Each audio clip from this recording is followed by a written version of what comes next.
Olá, tudo bem? Seja bem-vindo a mais um programa A Arena do Futuro. O programa de hoje está imperdível. Prepare o seu coração e antes da gente entrar no tema de hoje, eu quero convidá-los a conhecer e a divulgar as nossas redes sociais. Nós estamos no Twitter, @Arena do Futuro, no Facebook, facebook.com/Arena do Futuro. E um detalhe, hein? No Facebook nós temos vídeos diários de 2 minutos, 1 minuto, até 3 minutos, para você sair de casa alimentado com a palavra de Deus. E também temos o blog do Arena, que está dentro do site da Novo Tempo. Você entra lá no novotempo.com/Arena do Futuro e aí você tem mais vídeos, mais mensagens, mais notícias sobre tudo que está acontecendo no Brasil na pregação da palavra de Deus. Nós também temos um curso bíblico para você fazer, para você receber gratuitamente. É o DVD chamado A Última Esperança. Esse DVD foi gravado em 5 países, com destaque para Israel, para a Grécia e também para a Turquia, e gravamos em Roma, na Itália. Foi realmente uma experiência incrível e esse DVD pode ser seu totalmente de graça. É só você ligar para cá ou mandar um e-mail e nós enviaremos gratuitamente. Então, eu repito, até você. Bem, agora sim, prepare o seu coração. Tema de hoje. A Bíblia fala a respeito do fim do mundo. E hoje eu quero falar para você sobre uma profecia que revelou o fim do mundo. E esse realmente é um tema interessante e até, de certa maneira, um pouquinho polêmico.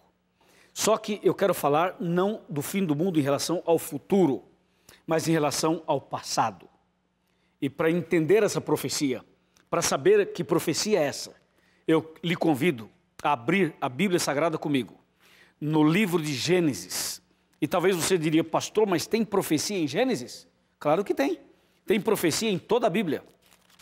Vamos abrir a Bíblia Sagrada em Gênesis, capítulo 6, versículo 5, que diz assim: Viu o Senhor que a maldade do homem se havia multiplicado na terra, e que era continuamente mau todo desígnio do seu coração.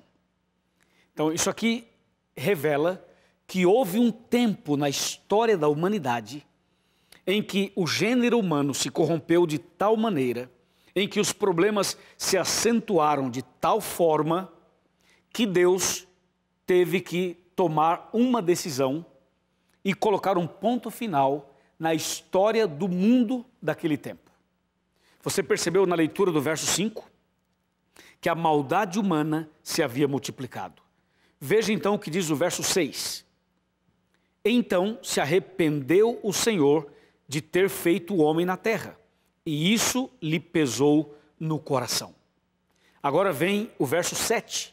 O verso 7 já começa a mostrar claramente o anúncio, a profecia de Deus. Olha só o verso 7. Disse o Senhor: farei desaparecer da face da terra o homem que criei, o homem e o animal, os répteis e as aves dos céus, porque me arrependo de os haver feito. Percebeu? Então aqui Deus está dizendo o seguinte, que ele acabaria com o mundo daquele tempo. Eu vou ler outra vez só a primeira parte do verso 7 que diz: Disse o Senhor, farei desaparecer da face da terra o homem que criei e também os animais.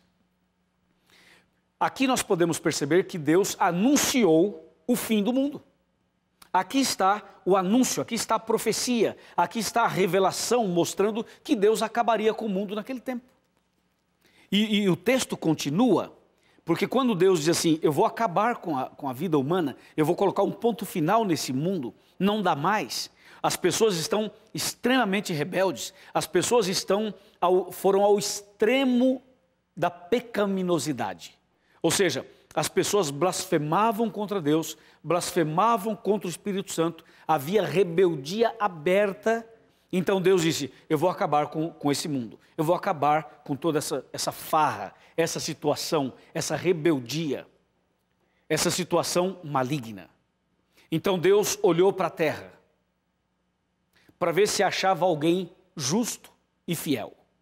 Observe o que diz o versículo 8. Gênesis 6, verso 8. Porém, Noé achou graça diante do Senhor. Essa frase é incrível. Diante de todas as pessoas, Deus olhando para o planeta inteiro, a Bíblia diz, Noé achou graça diante de Deus.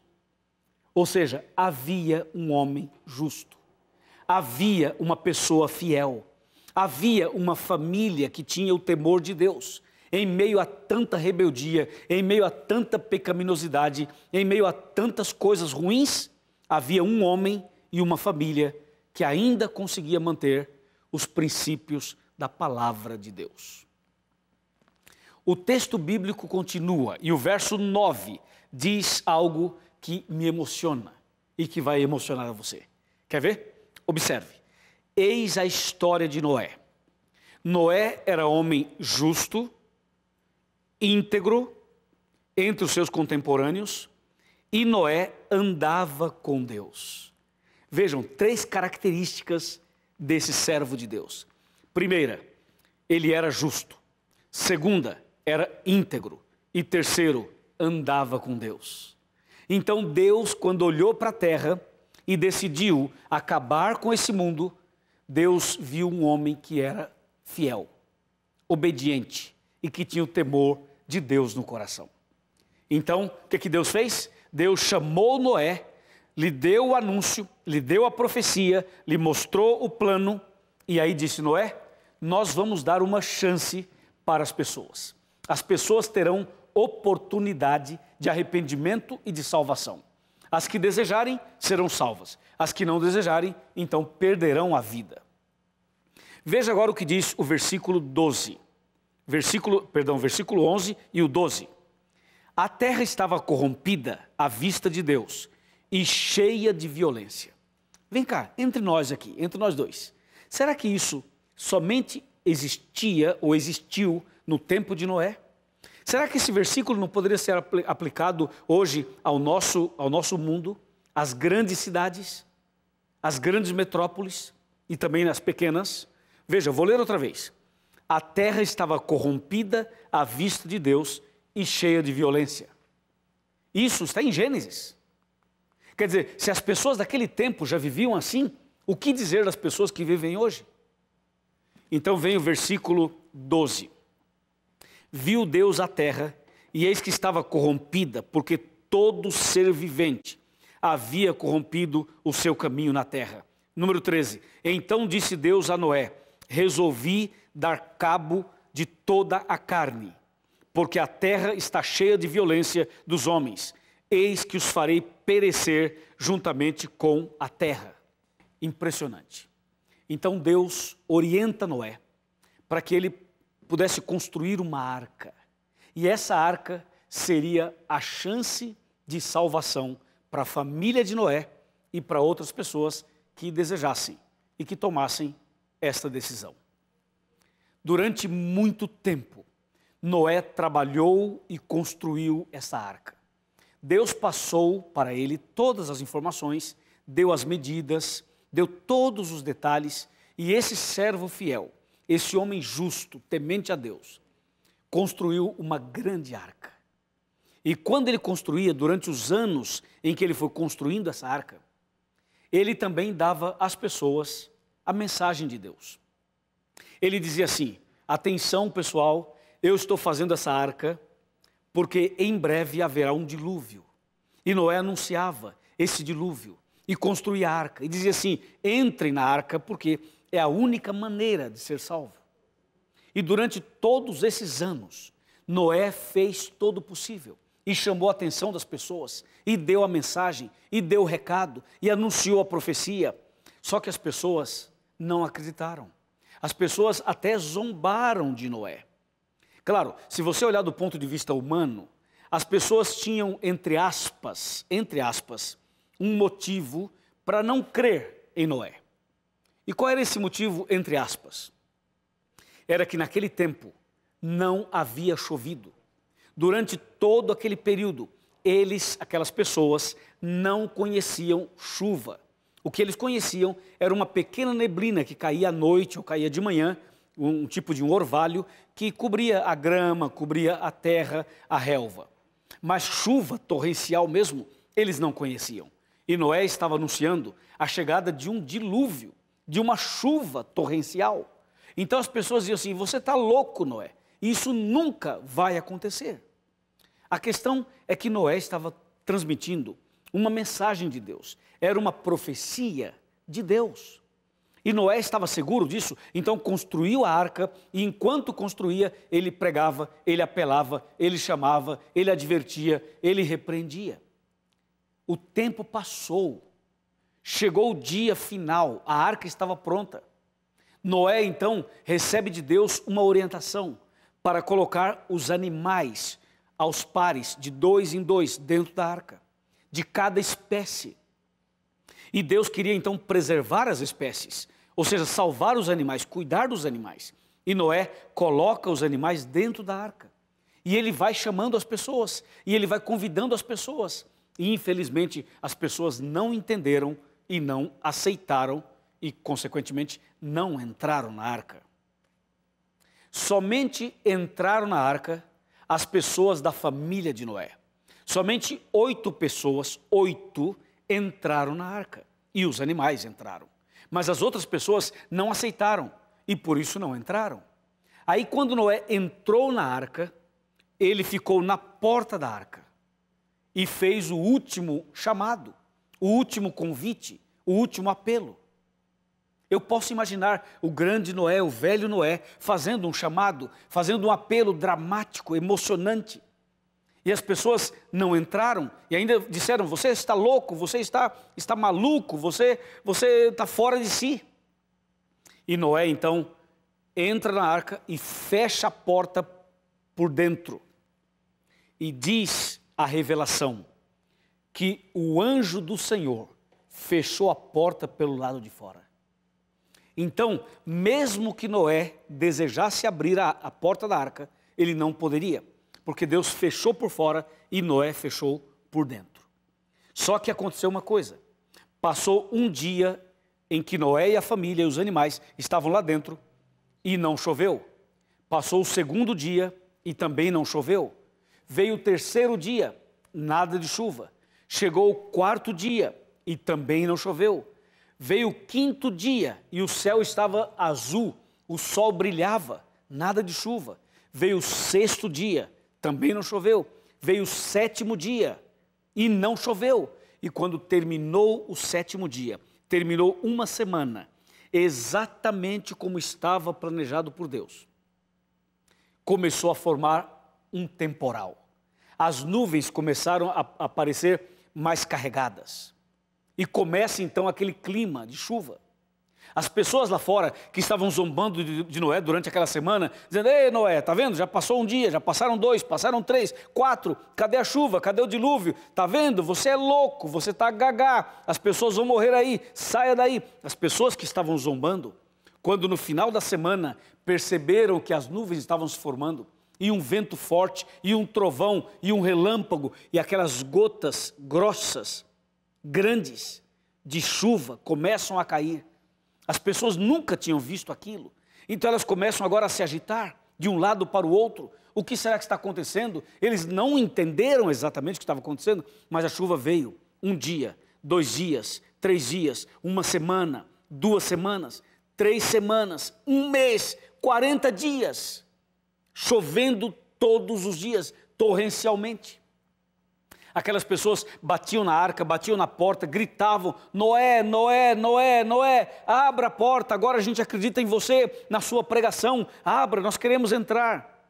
Mas infelizmente Noé não poderia abrir, era tarde demais. Sim, era tarde demais. Aquelas pessoas que não entraram, morreram lá fora. Noé e sua família foram salvos, e também os animais. E assim, aquele mundo, daquele tempo, acabou. As pessoas morreram. As demais coisas foram destruídas. E a água subia. Vinha água de cima e vinha água de baixo. Foi algo que nunca se viu. Nós, por exemplo, não podemos nem sequer imaginar. Porque essas chuvas que nós recebemos no Brasil ou no mundo hoje, mesmo que cause uma certa inundação, não se pode comparar ao dilúvio.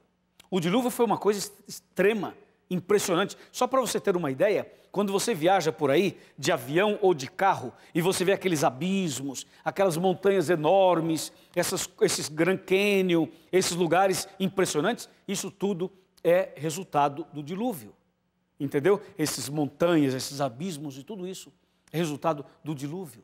Você vê, andando de carro lá embaixo, você vê um riacho, você vê um rio ali, tudo isso é resultado do dilúvio. As coisas mudaram, o planeta foi acomodado de outra maneira, as coisas foram diferentes, Deus cumpriu aquela profecia e o mundo daquele tempo acabou. Somente 8 pessoas foram salvas dentro da arca e os animais também. Depois que passou o dilúvio, depois que as águas baixaram e a arca também pôde ser ali colocada num lugar seguro, então Noé abre finalmente a porta da arca sob a orientação de Deus. E ali eles começam agora uma nova civilização. Começa agora um novo mundo, uma nova experiência, tudo de novo. É como se estivesse iniciando um novo mundo, com Noé e sua família. Meu amigo e minha amiga, você deve estar pensando, pastor, que história impressionante. Sim, é uma história impressionante. Agora, será que a Bíblia fala mais alguma coisa sobre esse assunto? Sim, a Bíblia fala. E eu quero mostrar para você o que a Bíblia fala. Nós vamos para o Novo Testamento. E no Novo Testamento você vai perceber que a Bíblia continua falando sobre Noé e também sobre o que aconteceu naquele período do dilúvio. Abra sua Bíblia comigo em Mateus capítulo 24, versículo 37 em diante. Olha o 37. Pois assim como foi nos dias de Noé, também será a vinda do Filho do Homem. Então, vamos parar um pouquinho aqui. O que o evangelista Mateus está escrevendo?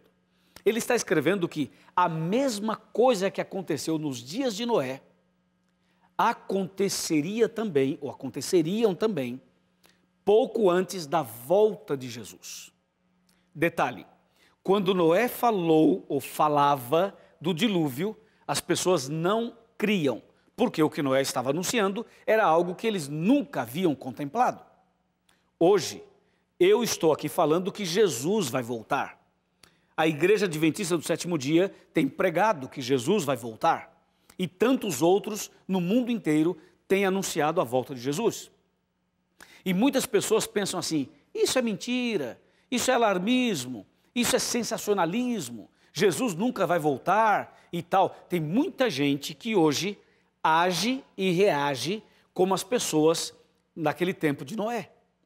A Bíblia diz claramente em Mateus 24, 37, que assim como foi nos dias de Noé, assim também será a vinda do Filho do Homem. Olha o verso 38. Porquanto, assim como nos dias anteriores ao dilúvio, comiam, bebiam, casavam e davam-se em casamento, até ao dia em que Noé entrou na arca, e não o perceberam, senão quando veio o dilúvio e os levou a todos. Assim será também a vinda do Filho do Homem. Percebeu? Ou seja, a mesma experiência que aconteceu antes do dilúvio e durante o dilúvio, isso vai se repetir em nossos dias e na volta de Jesus. Ou seja, eu estou aqui no Arena pregando sobre a volta de Jesus. E enquanto eu estou pregando sobre a volta de Jesus, eu estou chamando você para entrar na arca. Entrar na arca é aceitar Jesus como Salvador e entrar para a igreja. E muitas pessoas já não creem mais, já não aceitam mais. Muitas pessoas estão com a mente cauterizada. E Jesus falou uma frase que me impressiona até hoje. Jesus disse assim, quando o Filho do Homem vier em sua glória e sua majestade, porventura achará fé na terra? Porque as pessoas estão perdendo a fé. As pessoas estão perdendo o respeito e a confiança para com as profecias da palavra de Deus.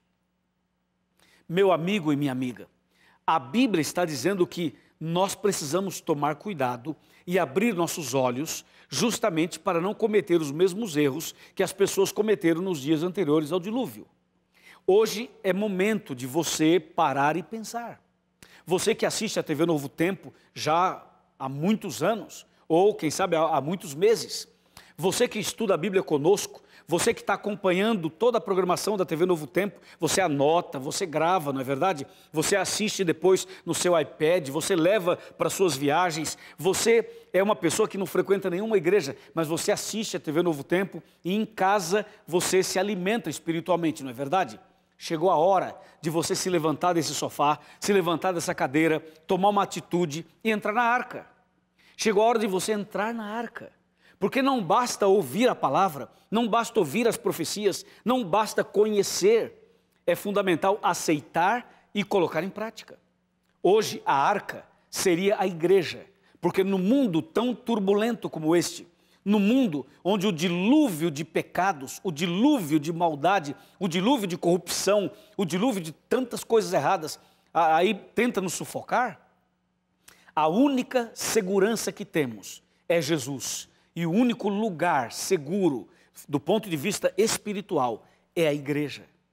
Mesmo que dentro da igreja você encontre pessoas pecadoras, pessoas cheias de defeitos, pessoas cheias de problemas, como todos nós temos problemas, ainda assim é o melhor lugar. Sabe por quê? Porque a igreja é o lugar de pessoas enfermas espiritualmente, de pessoas que têm problemas. É a igreja, a arca, é a igreja o lugar seguro, é ali onde o médico dos médicos pode curar você, pode ressuscitar você, pode transformar você, pode dar um novo coração para você. Por isso, eu estou lhe convidando, agora eu estou aqui na porta da arca, olha para mim, olha para mim. Eu sou aqui como o Noé, estou aqui na porta da arca. Vamos imaginar essa aqui como a arca. Eu estou aqui na porta e em nome de Jesus, eu lhe convido, levanta, levanta e vem, levanta e entra. Vamos, levanta e entra. Tome uma decisão, meu amigo. Tome uma decisão hoje de entrar na arca. E Deus vai livrar você da destruição final. Porque Jesus vai voltar para tirar o seu povo daqui e dar um novo céu e uma nova terra. Mas aqueles que não se prepararem e que não estiverem preparados serão destruídos. Não com água, mas com fogo. Como diz em Malaquias, capítulo 4, e como diz em Apocalipse, capítulo 20. É hora da gente abrir os olhos, abrir os ouvidos e tomar uma decisão. Amém? Amém? Vai? Fala amém, meu filho. Amém. Deus te abençoe por essa importante decisão. Agora que nós fizemos essa análise do dilúvio e da volta de Jesus, nós precisamos considerar um detalhe aqui de Mateus 24, especialmente do versículo 38, para que você entenda definitivamente. Eu vou fazer o seguinte, essa parte do verso 38, eu vou sentar no meu sofá, eu quero que você também se assente, se for possível, e vamos conversar de coração para coração, olho no olho, tá bom assim? Aqui já estou sentado, deixa eu me ajeitar aqui, a minha gravatinha, tudo certo? Muito bem. Agora você que está em casa, sentado no seu sofá, ou na sua cadeira, ou na sua cama, eu quero convidar você para chegar mais perto. Dá para chegar mais perto? Chega mais perto, vem. Aqui, olha nos meus olhos. Olha no meu rosto, vem aqui, nós somos amigos. Eu sou o seu pastor, certo? Então venha. O texto que eu falei, Mateus 24, verso 38, diz assim: porquanto, assim como nos dias anteriores ao dilúvio, olha só, comiam, bebiam, casavam e davam-se em casamento, até o dia em que Noé entrou na arca. Bom, o que isso aqui nos ensina? Isso nos ensina que um pouco antes do dilúvio, a vida era normal. As pessoas comiam, bebiam, casavam, viajavam, passeavam, entendeu? E aí veio o dilúvio. Veja só uma coisa, quando Jesus voltar, muitas pessoas estarão vivendo uma vida normal, trabalhando, estudando, indo ao shopping, indo à praia. Muitas pessoas estarão vivendo uma vida normal, casando, entendeu? Fazendo as coisas delas, indo ao banco, pagando contas, resolvendo os problemas. E aí Jesus aparece nas nuvens dos céus e como fica? Então essas pessoas perderão a salvação. Por isso a Bíblia diz, vigiai e orai. Esse vigiai e orai, esse vigiai significa estudar as profecias, conhecer a Bíblia Sagrada. E orai, para estar preparado? Porque Jesus em breve voltará. E a volta de Jesus significa o fim desse mundo mau e o início de um mundo novo. O início de um novo céu e de uma nova terra. Essa é a profecia que a Bíblia Sagrada nos mostra. Se ficou claro para você, eu pergunto, será que vale a pena hoje tomar a decisão enquanto temos oportunidade? Será que vale a pena hoje você dar um passo de fé enquanto Deus está te dando esta oportunidade? Sim, claro que vale. Então o chamado de Deus para você entrar na arca, como eu falei agora há pouco, envolve o novo nascimento. Você tem que vir a Jesus. Você tem que procurar a igreja adventista do sétimo dia. Ah, pastor Luiz, eu não sei onde tem uma igreja. Não há problema. Você tem internet na sua casa? Vai lá e digita na sua internet, encontreumaigreja.com.br. Aí você vai encontrar uma igreja adventista e você vai até lá. Vai fazer estudo bíblico, vai ser batizado, nós vamos batizar você. Você vai ser uma nova criatura e você vai se preparar para a volta de Jesus. Você e a sua família. Concorda com isso? Aceita esse chamado? Se você aceita, levanta a mão. Levanta a mão na sua casa. Diz, pastor, eu aceito, eu quero. Então, se você quer, vai, levanta a sua mão. Então, com a mão levantada, eu vou orar por você. Feche os olhos e ore comigo. Querido Deus, nosso Pai, obrigado pelas profecias bíblicas. E obrigado porque a história do dilúvio nos chama a atenção para a volta de Jesus. Em breve, Jesus voltará. E eu e os meus telespectadores, meus amigos, queremos estar preparados. Por isso, levantamos a nossa mão, dizendo da nossa decisão. Abençoa este homem, esta mulher, esta família. E que essa atitude de fé, essa decisão, seja realmente confirmada e selada pelo Senhor. É o nosso pedido, a nossa oração, em nome de Jesus. Amém.